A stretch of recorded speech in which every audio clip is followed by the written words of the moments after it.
Professor Thomas Sass telling you, he's the top guy. And before he passed away, he decided to unburden himself. I love it when doctors unburden themselves, or keep people unburden themselves before they, pop their clogs, because we get truth at that point. Like Werner von Braun, we get truth at that point. And Sass says, look, we started with 3 bona fide mental illnesses, and they have to be measurable scientifically to be a disease. Otherwise, you can call them a disorder. We've got lots of disorders, but there are no metrics to basically diagnose them in that way. There are things you can look at, but he says that we now got over 300 mental illnesses, complete with their own insurance billing codes. They all got put into a book called the DSM, Diagnostic Statistical Manual on Mental Disorders. That enables me, as a psychiatrist now, to diagnose every single one of you in this room mentally ill. Let's try that out, shall we? You ready? Wait for it. Raise your hand if you suffer from this bona fide mental illness which has a billing code. Mathematics disorder. Yeah, it's going to be 70% of you, right? Yeah, bloody hopeless. Right? So you see this, so just bear in mind, I've got a book, I've got an award for the mind game, where is it? Up the end there somewhere. Which talks about this entire scan. Not only that, but psychiatry, of course, leads into political psychiatry, which is this whole idea that you can cause people mental illness by misnaming them, misgendering them, being racist, or being whatever else, right? And once again, this is simply just a very bad argument for bringing in hate speech and all those sorts of things which you can't legally define and legislate on. Next, botched or unnecessary surgeries, withholding or ignorant of life-saving metabolic changes a patient can make. That last one is very important. If they were trained in medicine, in nutrition, and also metabolic medicine, they would be able to tell people, look, you've got type 2 diabetes, we can get you out of type 2 diabetes in almost all cases, anywhere from 7 days through to 28 days, we can correct that entire system. In 2022, America, or the pharmaceutical industry, made $413 billion just in 2022 treating diabetes, almost all of it type 2. That's a lot of money. This is a condition that in most cases, type 2 we're talking about, that's the majority of the diabetes. What do they call type 3 diabetes? Alzheimer's. Very interesting. Sugar problem. Came in when it did. That gives you a big clue as to what's going on. It's not just sugar. Look at that. But if they had this information, they could say, Marjorie, look, this thing that you've got, cancer, diabetes, whatever it is, have you thought about changing your diet? Have you thought about doing X, Y, and Z? Very few doctors do this. Some do, but most of them won't. Here's the Telegraph, so you know it's true. NHS is worse than Sudan for what? Causing patient deaths. Voltaire, the art of medicine consists in amusing the patient while nature cures the disease. Isn't that something? So what I want to look at now is to quickly run you through a couple of other things before we unleash. One of them would be this brilliant shortcut. Meals a day, please. That's not nature. That's Rockefeller marketing. Our ancestors didn't sit around with breakfast, lunch, and dinner neatly served. They ate once a day, sometimes 3 times a week. That was abundance. And you know what? They thrived. They were lean, sharp, and strong because the body is designed to function best in fasting. You ever wonder why you heal in your sleep? Because you're fasting. The body finally gets to stop wasting energy digesting junk and starts repairing, rebuilding, cleaning house. That's when the real work gets done. But you've been programmed. You think skipping breakfast is a crime. You think hunger is an emergency. No, it's power. Fasting activates cells that act like little soldiers. They march straight to the damage, clean it out, rebuild you stronger. That's real medicine. And yet the white coat will tell you to eat regularly. Why? Because the system isn't built for your health, it's built for your dependence. Rockefeller didn't give you 3 meals to nourish you. He gave you 3 meals to chain you, to keep you tired, inflamed, obedient. What happens to your body if you fast for 36 hours? After just 4 hours, your body finishes digesting food. Insulin levels begin to drop, and your body starts tapping into stored sugar for energy. By 8 hours, blood sugar begins to fall. Your system now relies on glycogen stored in your liver and muscles to keep you going. At 12 hours, glycogen stores start running low, your body begins burning fat for fuel. Insulin continues to decrease, and you slowly shift into a state called ketosis. At 16 hours, your body enters a deep cellular cleanse. Autophagy begins. It's your natural detox mode, where damaged cells are broken down and toxins are cleared out. By 24 hours, major cellular repairs are in full swing. Inflammation drops, fat burning accelerates, and your body becomes more sensitive to insulin. At 30 hours, growth hormone levels spike, preserving muscle mass and accelerating fat loss. Your body enters a deep healing state. By 36 hours, you reach maximum autophagy. Dead cells are cleared out, tissues are regenerated, and your metabolism gets a major boost. You've just given your body a full reset. Here are some key things you can do to prime your system. Number one, water and whole salt. What have they told you about salt? It's bad for you. What have they told you about fat? It's bad for you. What have they told you about sun? Get the idea? Okay. You're dealing with what's up is down, left is right, male is female. You're dealing with Satanism. This is exactly what they do. And the idea that they would turn around to you and say, salt is evil when all your body fluids are what? Water and salt. Does that make any sense to you at all?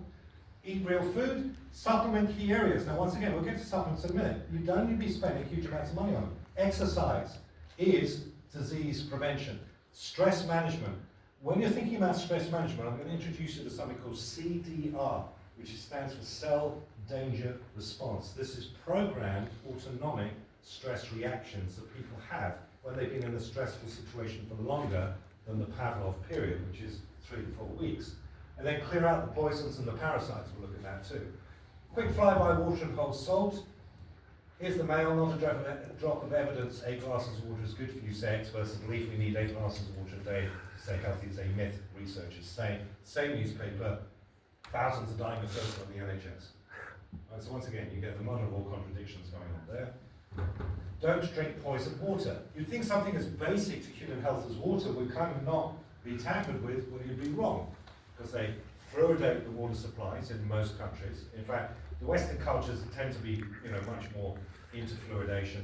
The idea of fluoridation in the water supply is supposedly to fix your teeth. But it's not a cuddly calcium fluoride bubbling down a mountain stream. This stuff is H2SiO6, hexo or hydrofluorosilicic acid. It's a very potent carcinogen, and they're pumping it into certain. We have about 15% of our water supplies around Britain are fluoridated currently. So you need to avoid that. Also, toothpaste.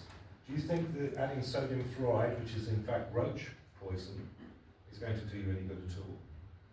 Bottom line is, if you want nice healthy teeth, try to cut down the amount of sugar that you're eating.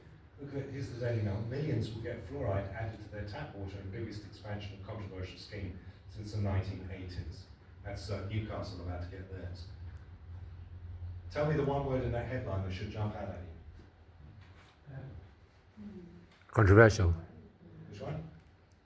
Controversial. Thank you, controversial. When has the Mail ever regarded fluoridation as controversial? The answer is, since Ted Verity took over. So you're seeing again, people going, oh, okay, well they tried to get that in my neighbourhood, maybe it's not good for me. Look at this. US government finding its fluoride in the public water supply damages children. Do you think they just found that out, or knew all along? Of course they knew all along. Microplastics found in drinking water. Lots of problems with water which you can actually reverse completely with a reverse osmosis filter. It goes under the sink, you put the municipal water supply through it, it goes through these cartridges here which are carbon packed, and then it'll go through this tiny mesh and just peel off everything down to about 30, 40 parts per million, and then it goes through an odor and taste control thing, fills up the tank, you hit the button, you have a little spigot next to your main taps, and it will draw out of that tank under pressure. And you can drink with it, cook with it, and you don't have a parasite problem, you're not going to have a microplastics problem or anything like that. And it works out, if you do the costings on it, about 9 pence a gallon. You change these cartridges, I changed mine out, I've had mine for 25 years. You change these things out every about 8 months, I do mine. Our care home keeps the elderly healthy by simply making sure that they're drinking enough water. It is a fact, when we did the Water and Soul project with a top Iranian physician who was specializing in that, it was fascinating. He said, we found that when you get to age 50, 55, you start losing your thirst sensation, which means you don't find yourself actually craving water or wanting to drink it. The way you get that back is you force drink water. You just go around with a bottle and just tug on it for about a week to 10 days, and you'll start to pattern that habit in the subconscious mind to the point where you will then start doing it autonomically. This is important as we get older because people move into dehydration, especially when they get to the care homes. And of course, they're not fussy about the water they're giving people in care homes necessarily. So it's important to make sure you're getting that. Salt is absolutely fundamental for human life. We've done whole things on this. You've been told salt is bad for you, but salt is all sorts of things that occur in the body. We've been through this many times before. You can dig into this further in the Water and Salt book we did with Dr. Batman when we did this whole project. Next on the list, real food intake. Make sure you're eating real food. Doesn't mean you can't have the old naughty, but the main bulk of this, the heavy lifting, has got to be done with real food. Here's a lady going through an American supermarket, pulling stuff off the shelves, and each product reads, contains bioengineered food ingredients. Goes on for a while, just walking around the whole supermarket, all this stuff is fake, all of it. You want to shape your diet, high beneficial fat, low simple carb, medium protein. Now, when you look at the cell, let's go back to this micro-miniaturized city of unparalleled complexity and adaptive design. It has, as I said, all these features that make up a modern city, power plants, police, transport systems, trash disposal facilities and all the rest of it. And it also has what we call a bifurcated fuel system. It can run on two different fuel systems, sugar and fat. These are supposed to be famine prevention measures. Now, what happened back in 1850 is we violently swung the fueling of the cell over to glycolysis, or the sugar fueling system. Most people don't realize that during the late Victorian era, you had the emergence of Victorian Starbucks. You had the coffee and tea houses. We were getting teas coming over from all sorts of places like India, and lovely exotic coffees, and then you had the lovely sugar dainties that they would prepare, and they had these cafes and whatever back then. And so what the net effect of this is violently swinging everything over to glycolysis, or the sugar fueling system. That's why we get a whole rack of these problems occurring after 1850, 1860. So now we want to boost beneficial fat. They've told you fat's bad. Do you think they know that fat's actually good for you? There's good fat and bad fat. I think we learned that in kindergarten. How about olives, avocados, coconuts, seeds, nuts, fish oils, meats, those types of things? You've got low simple carbs, so cut the fast sugar releasing carbs out. So those would be typically the stuff that's wrapped up, biscuits, Mars bars and all of that. But also, you need to shut down things like potatoes, grains, things like that, pasta, if you're going to balance this whole system. What you also realize is that the moment you do that, within 5 to 7 hours, something remarkable happens. Your insulin levels begin to normalize, which is important when we look at not just diabetes, it's vital when we look at cancer, and it's vital when we look at, for instance, other problems, high blood pressure, cholesterol. You've been right about that one, that won't be a surprise to some of you. So this is important. High beneficial fats, low simple carb, medium protein. By the way, when we studied 20 cultures routinely living 100 plus lifespans in the period between 1850 through to World War II. None of them were vegan or vegetarian. None of them. Now, if that's your lifestyle, that's fine, but you have to compensate. Just make sure you're covering these bases. It's really that simple. By the way, the world would be a better place if you all grew vegetables instead of voting for them. You can also supercharge your NutriBullets and stuff with products. I love products like this. Nature's Living Super, but this is world famous. It's got 33 organic foods that you can simply just spoon up and chuck into a NutriBullet, into a juicer, all that sort of thing. Next on the list, supplement key areas. We'll look at that in a minute. Next, exercise. Exercise, which we'll look at, is disease prevention. This is one of the most effective things you can do to avoid heart attacks, all sorts of cardiovascular issues. I mean, what is the cardiovascular system? It's basically pipes, fluid, and a pump with no warranty, right? So what you want to do is be able to exercise that to give it resilience. Cancer will find, cancer is a sugar-rich, oxygen-poor fermentation system. If we were having this talk in 1930, cancer was scaring everybody in 1930.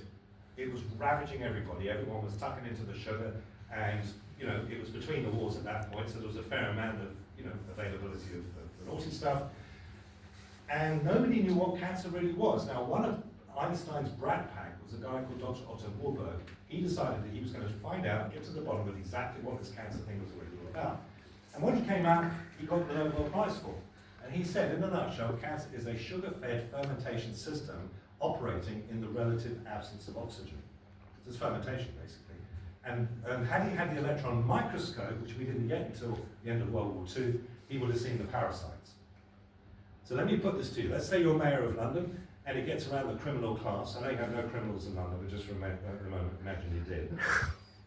And it gets around the criminal class. You can do anything you like in Phillip's London because the police force is all in, it's rubbish, it's all in the pub getting drunk. What's going to happen to your crime rate? It's going to go through the roof. That's the cancer system. London is your body, the police force, and your immune system is the police force, and your criminals are opportunistic critters that live inside you. We've all got them. These can be fungi, microorganisms, parasites, we've all got these things. And they're controlled very tightly by the immune function. If the immune function fails, what's going to happen? You're going to get these things breaking into cells, manufacturing copies of themselves, mutating the cells. Here's what the immune system then does. It goes around gathering up all of these mutated, damaged cells, zips them up in a bag to isolate them from active organ tissue. That's the tumor, right? It's taken it out, so the immune system's done exactly what it's supposed to do. It's isolated and bagged up stuff that can cause the problems. Along comes your doctor and goes, oh, okay, Mary, you've got a tumor there, let's biopsy it. And pokes a hole in the bag and releases that lot into general circulation. If you talk to Dr. Thomas Lodi, who's an acclaimed oncologist in America, he says often when we examine, let's say, breast tumors, we see where the biopsy went in, and then all around it we see these little pinpricks where that's metastasized or spread and gone back into general circulation. All right? Your body needs to remove waste. And the body will do this. If you're clogged up with stuff, your body is going to put you in bed for 5 days, heat you up, and clear a whole bunch of stuff out. We call that flu. Right? And the cold, same thing. And what I've noticed, and I've not even done this as strictly as some of you, but since 22 through to age 65, I don't get sick. I mean, sometimes I'll feel something coming on, and then usually about 10 hours later I'm through it. But I dare say if I really slipped up and just kind of fell off the wagon for a bit, my body wouldn't think twice about putting me in bed for a few days just to give me a good old clean through. And that goes, and by the way, that goes for the bowels as well. Stress management we're going to look at. I didn't want to ignore Brian, we'll come back to him a little bit later. Stress management, that is vital. Doctors generally don't get involved with that, they'll send you to a psychiatrist, and that's the slippery slope right there. There's some fascinating stuff, and it's free fixing that. Clear out the poisons and the parasites, of course. There we go. So, brilliant shortcut. Let's have a quick look in the supplement toolkit. Now, when we look at supplements, what we're looking at here are nutrients. Here's where the problem begins. You decide to go out and get some supplements, you walk into the shop, and you get faced with this. So you have to buy every single one of those in order to be healthy, just so you know. Now, in fact, I'm going to shrink this thing down to 10 and not even get you to buy all 10 of them. I'm going to show you these are tools in a toolbox. The first thing you need to understand about supplements is they have what's called a therapeutic load, which is a fancy way of saying, here's how much you've got to take of vitamin C to get it to do what you want it to do for you. And you won't be surprised to know that they have undercut, and by they I mean the authorities, have deliberately low-dosed supplements and scared you into believing that these things are going to hurt you. All right, so let's just take a look and see what these are all about. Therapeutic load, how much of this do I have to take to get it to do what I want it to do for me? Let's start with vitamin D. This is the big one. So this is the master, this is essentially the conductor of the orchestra. It's not even a vitamin, it's a sequesteroidal hormone. They scare everybody about fat, salt, and the sun. Now I'm going to be putting up these Y cards, so if you've got your camera handy, just snap one of these, and this will give you a good summary of each of these as we go through. Number one, this is where you start. Doesn't matter what the problems are, or even if you're completely healthy, get vitamin D optimized, as well as going out there and getting sunshine. They've scared you into thinking that sunshine is going to give you all sorts of problems. This is immune command and control, inflammation regulation, there's muscle strength and balance, bone integrity and fracture resistance, cardiovascular risk signaling. Do you know there are literally hundreds of studies that show that if you're optimized for vitamin C, for vitamin D, you can't get cancer. Cancer only strikes people with poor immune systems. End of story. Let's look further. Here we go. Vitamin D in autoimmune disease is a deficiency disrupts the foundation of our immune systems. High dose vitamin D dramatically improves skin problems like psoriasis and vitiligo. Here you go, ladies. This is just one of many hundreds of studies done on breast cancer and vitamin D. There's the vitamin D scale. The higher the vitamin D, the lower the incidence of cancer. Japanese study confirms vitamin D reduces cancer risk. But again, they've even lied to you about how much of this stuff you've got to take. Oh, don't take more than 400 IUs or something horrible will happen to you. 400 IUs of vitamin D is not enough to jumpstart a cricket. Do you think they know that? I mean, you need to take 5,000 IUs a day just to maintain the deficiency you've already got on the scale. That's the American scale I showed you back there. Look at the British scale. Vitamin D deficiency linked to hospital admissions. The BBC tells you, so it has to be right. We are coming off of literally decades of intentional suppression of the use and benefits of vitamin D. I've talked about this in the Substack. Tony Fauci directly suppressed the interest of the U.S. Army in advancing vitamin D research. They had discovered that adding vitamin D to the meals ready to eat made a huge difference in respiratory infections in troops. But Tony's comment, when approached by the lead scientist on this project, was that, well, we treat infectious disease with vaccines, not with nutritional supplements. Yeah, big surprise there.